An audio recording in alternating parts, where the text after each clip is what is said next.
Thank you. I never really expected to find myself giving advice to people graduating from an establishment of higher education. I never graduated from any such establishment. I never even started at one. I escaped from school as soon as I could, when the prospect of 4 more years of enforced learning before I could become the writer I wanted to be seemed stifling.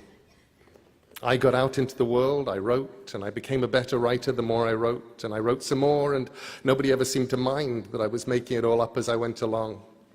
They just read what I wrote and they paid me for it, or they didn't. And often they commissioned me to write something else for them, which has left me with a healthy respect and fondness for higher education that those of my friends and family who attended universities were cured of long ago. Looking back, I've had a remarkable ride. I'm not sure I can call it a career, because a career implies that I had some kind of career plan, and I never did. The nearest thing I had was a list I made when I was about 15 of everything I wanted to do. I wanted to write an adult novel, a children's book, a comic, a movie, record an audio book, write an episode of Doctor Who, and so on. I didn't have a career, I just did the next thing on the list. So I thought I'd tell you everything I wish I'd known starting out, and a few things that looking back on it, I suppose I did know, and that I'd also give you the best piece of advice I'd ever got, which I completely failed to follow. First of all, when you start out on a career in the arts, you have no idea what you're doing. This is great. People who know what they're doing know the rules, and they know what is possible and what is impossible.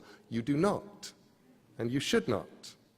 The rules on what is possible and impossible in the arts were made by people who had not tested the bounds of the possible by going beyond them. And you can. If you don't know it's impossible, it's easier to do.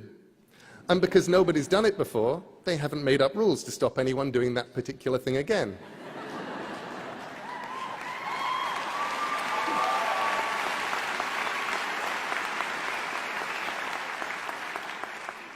Secondly, if you have an idea of what you want to make, what you were put here to do, then just go and do that. And that's much harder than it sounds, and sometimes in the end so much easier than you might imagine. Because normally there are things you have to do before you can get to the place you want to be. I wanted to write comics and novels and stories and films, so I became a journalist, because journalists are allowed to ask questions and to simply go and find out how the world works. And besides, to do those things, I needed to write, and to write well. And I was being paid to learn how to write economically, crisply, sometimes under adverse conditions, and on deadline. Sometimes the way to do what you hope to do will be clear-cut, and sometimes it'll be almost impossible to decide whether or not you're doing the correct thing, because you'll have to balance your goals and hopes with feeding yourself, paying debts, finding work, settling for what you can get. Something that worked for me was imagining that where I wanted to be, which was an author, primarily of fiction, making good books, making good comics, making good drama, and supporting myself through my words. Imagining that was a mountain, a distant mountain, my goal. And I knew that as long as I kept walking towards the mountain, I'd be all right. And when I truly was not sure what to do, I could stop and think about whether it was taking me towards or away from the mountain. I said no to editorial jobs on magazines, proper jobs that would have paid proper money, because I knew that, attractive though they were, for me, they would have been walking away from the mountain. And if those job offers had come earlier, I might have taken them, because they still would have been closer to the mountain than I was at that time. I learned to write by writing.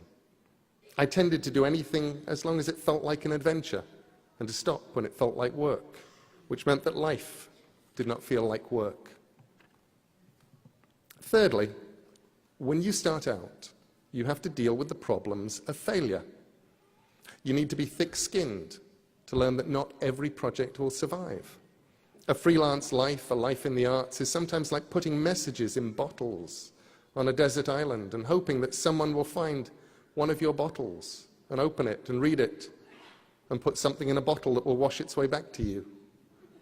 Appreciation or a commission or money or love. And you have to accept that you may put out hundreds of things for every bottle that winds up coming back. The problems of failure are problems of discouragement, of hopelessness, of hunger. You want everything to happen and you want it now, and things go wrong. My first book, a piece of journalism I'd done only for the money, and which had already bought me an electric typewriter from the Advance, should have been a bestseller.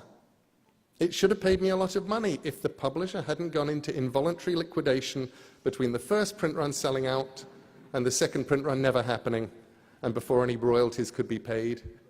It would have done. And I shrugged, and I still had my electric typewriter and enough money to pay the rent for a couple of months, and I decided that I'd do my best in future not to write books just for the money. If you didn't get the money, then you didn't have anything. And if I did work I was proud of, and I didn't get the money, at least I'd have the work. Every now and then, I forget that rule. And whenever I do, the universe kicks me hard and reminds me. I don't know that it's an issue for anybody but me, but it's true that nothing I did, where the only reason for doing it was the money, was ever worth it, except as bitter experience. Usually I didn't wind up getting the money either. The things I did because I was excited and wanted to see them exist in reality have never let me down, and I've never regretted the time I spent on any of them. The problems of failure are hard. The problems of success can be harder because nobody warns you about them. The first problem of any kind of even limited success is the unshakable conviction that you're getting away with something, and that any moment now they will discover you.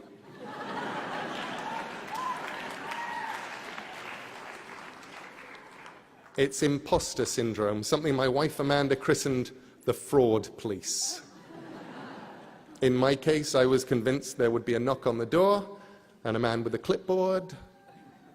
I don't know why he had a clipboard, but in my head, he always had a clipboard, would be there to tell me it was all over and they'd caught up with me, and now I would have to go and get a real job, one that didn't consist of making things up and writing them down and reading books I wanted to read, and then I would go away quietly and get the kind of job where I would have to get up early in the morning and wear a tie and not make things up anymore.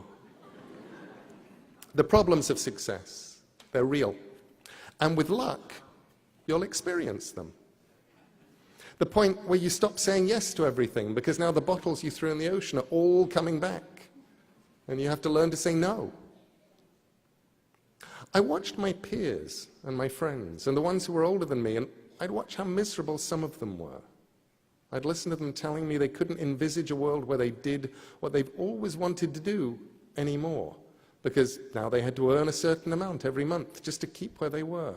They couldn't go and do the things that mattered and that they'd really wanted to do, and that seemed as big a tragedy as any problem of failure.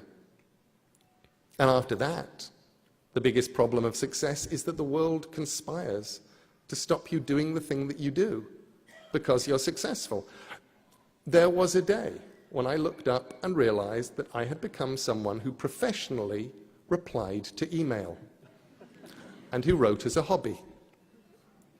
I started answering fewer emails and was relieved to find I was writing much more. Fourthly, I hope you'll make mistakes. If you make mistakes, it means you're out there doing something.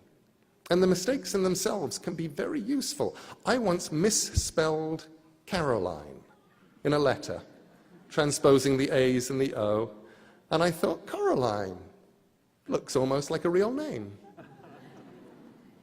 Remember, whatever discipline you're in, whether you're a musician or a photographer, a fine artist or a cartoonist, a writer, a dancer, a singer, a designer, whatever you do, you have one thing that's unique. You have the ability to make art. And for me, And for so many of the people I've known, that's been a lifesaver. The ultimate lifesaver. It gets you through good times and it gets you through the other ones. Sometimes life is hard. Things go wrong in life and in love and in business and in friendship and in health and in all the other ways that life can go wrong. And when things get tough, this is what you should do. Make good art. I'm serious. Husband runs off with a politician, make good art. Leg crushed and then eaten by a mutated boa constrictor, make good art. IRS on your trail, make good art. Cat exploded, make good art. Someone on the internet thinks what you're doing is stupid or evil or it's all been done before, make good art. Probably things will work out somehow, and eventually time will take the sting away, and that doesn't even matter. Do what only you can do best. Make good art. Make it on the bad days, and make it on the good days too. And fifthly, while you're at it, make your art. Do the stuff that only you can do. The urge starting out is to copy, and that's not a bad thing. Most of us only find our own voices after we've sounded like a lot of other people. But the one thing that you have that nobody else has is you. Your voice, your mind, your story, your vision. So write and draw and build and play and dance and live as only you can. The moment that you feel that just possibly you're walking down the street naked, exposing too much of your heart and your mind and what exists on the inside, showing too much of yourself, that's the moment you may be starting to get it right. The things I've done that worked the best were the things I was the least certain about. The stories where I was sure they'd either work or more likely be the kind of embarrassing failures that people would gather together and discuss until the end of time. They always have that in common. Looking back at them, people explain why they were inevitable successes, and when I was doing them, I had no idea. I still don't. And where would be the fun in making something you knew was going to work? And sometimes the things I did really didn't work. There are stories of mine that have never been reprinted. Some of them never even left the house. But I learned as much from them as I did from the things that worked. Okay, sixthly, I'm going to pass on some secret freelancer knowledge. Secret knowledge is always good, and it's useful for anyone who ever plans to create art for other people, to enter a freelance world of any kind. I learned it in comics, but it applies to other fields too, and it's this. People get hired because somehow they get hired. In my case, I did something which these days would be easy to check and would get me into a lot of trouble, and when I started out in those pre-internet days seemed like a sensible career strategy.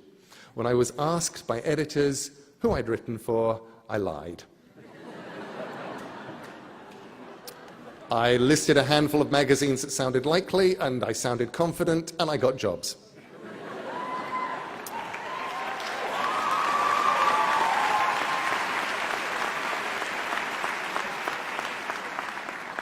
I then made it a point of honor to have written something for each of the magazines I'd listed to get that first job.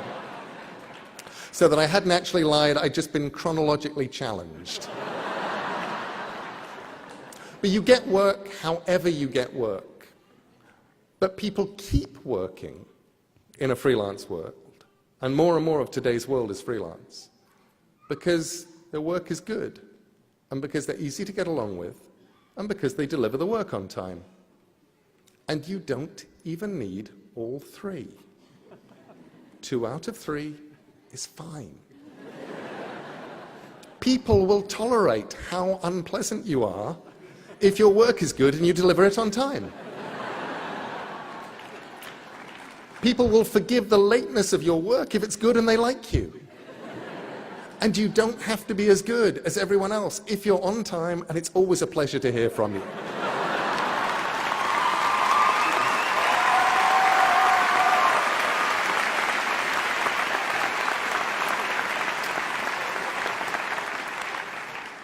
So when I agreed to give this address, I thought, what is the best piece of advice I was ever given? And I realized that it was actually a piece of advice that I had failed to follow. And it came from Stephen King. It was 20 years ago at the height of the success, the initial success of Sandman, the comic I was writing. Thank you. I was writing a comic people loved, and they were taking it seriously. And Stephen King liked Sandman and my novel with Terry Pratchett, Good Omens, and he saw the madness that was going on, the long signing lines, all of that stuff. And his advice to me was this. He said, this is really great. You should enjoy it. And I didn't. Best advice I ever got that I ignored. Instead, I worried about it. I worried about the next deadline, the next idea, the next story.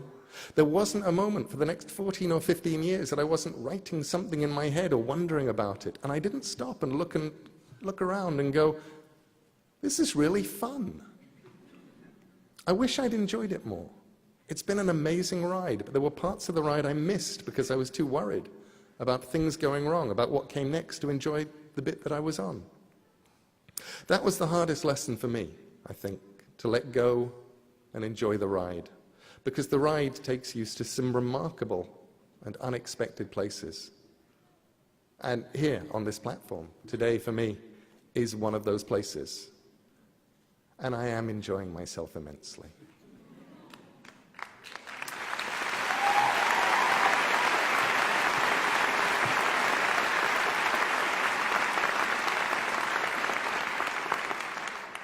I'd actually put that in brackets just in case I wasn't. I wouldn't say it. To all today's graduates, I wish you luck. Luck is useful. Often you will discover that the harder you work and the more wisely that you work, the luckier you will get. But there is luck, and it helps. We're in a transitional world right now, if you're in any kind of artistic field, because the nature of distribution is changing. The models by which creators got their work out into the world and got to keep a roof over their heads and buy sandwiches while they did that, they're all changing.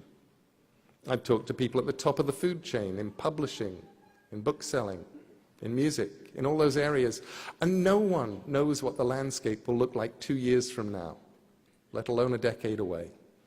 The distribution channels that people had built over the last century or so are in flux for print, for visual artists, for musicians, for creative people of all kinds, which is on the one hand intimidating, and on the other immensely liberating. The rules, the assumptions, the now we're supposed to's of how you get your work seen and what you do then, they're breaking down. The gatekeepers are leaving their gates. You can be as creative as you need to be to get your work seen. YouTube and the web and whatever comes after YouTube and the web can give you more people watching than old television ever did. The old rules are crumbling, and nobody knows what the new rules are. So make up your own rules. Someone asked me recently how to do something she thought was going to be difficult. In this case, recording an audiobook. And I suggested she pretend that she was someone who could do it. Not pretend to do it, but pretend she was someone who could. She put up a notice to this effect on the studio wall, and she said it helped. So be wise, because the world needs more wisdom. And if you cannot be wise, pretend to be someone who is wise and then just behave like they would.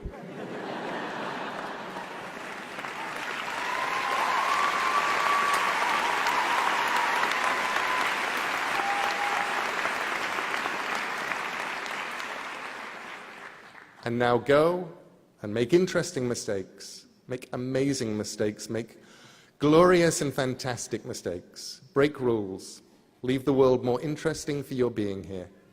Make good art. Thank you.